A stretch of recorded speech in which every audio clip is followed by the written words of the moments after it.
Hey guys, Jeff from Zen Trader.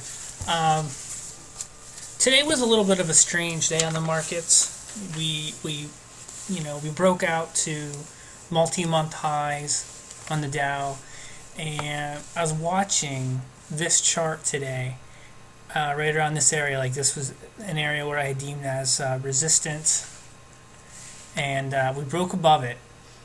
And as I was watching the charts today, it reminded me of something from the Complete Turtle Trader book by Michael Koval. And I want to read something because it's very relevant. Like this area is what I would consider a point of price instability. And what it means is that prices near the edge of support or resistance, where prices are unlikely to remain, but are more likely to move higher or lower because there are no remaining obvious anchors that might serve as turning points. These areas, again, they're called points of price instability, represent good trading opportunities. One side or the other will win the battle of psychological warfare. One exhausted side will give up. At this point, there is a relatively small price difference between a trade working and not working, and the cost of being wrong is lower. So, what does all that mean, and why did I just bother reading it? Because what happens is during this area, this point of price instability, the bulls have been, rallying. We get above this area of resistance, and we just ran out of buyers. And so the bears essentially won. And so one could actually take a short trade here with a stop being at the top of here. So the cost of being wrong is relatively small, and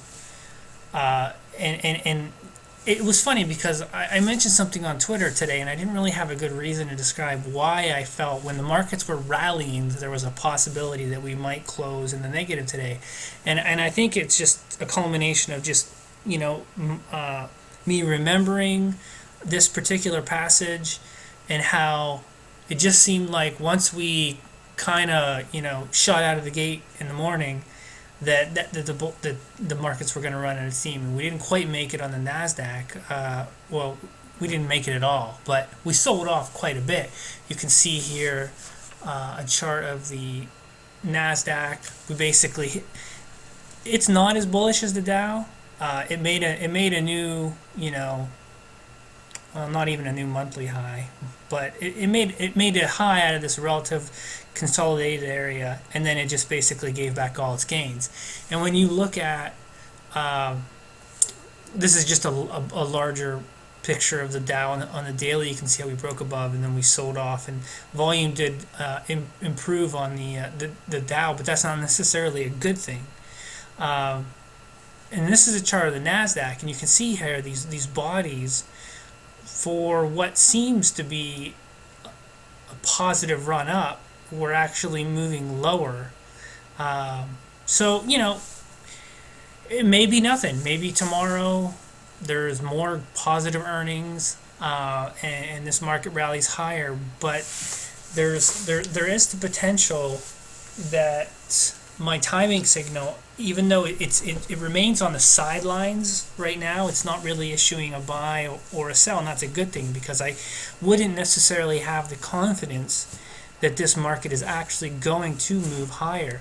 Last market I want to show you is the TSX, and this is a market that is building upon these gains in the right way and maintaining its gains and moving higher. This is a market I think that will actually issue a good buy signal opportunity here, possibly in the coming days on some sort of intraday pullback. So be careful out there. Today's action was very suspicious, I guess is the best way to describe it. So, all right, guys.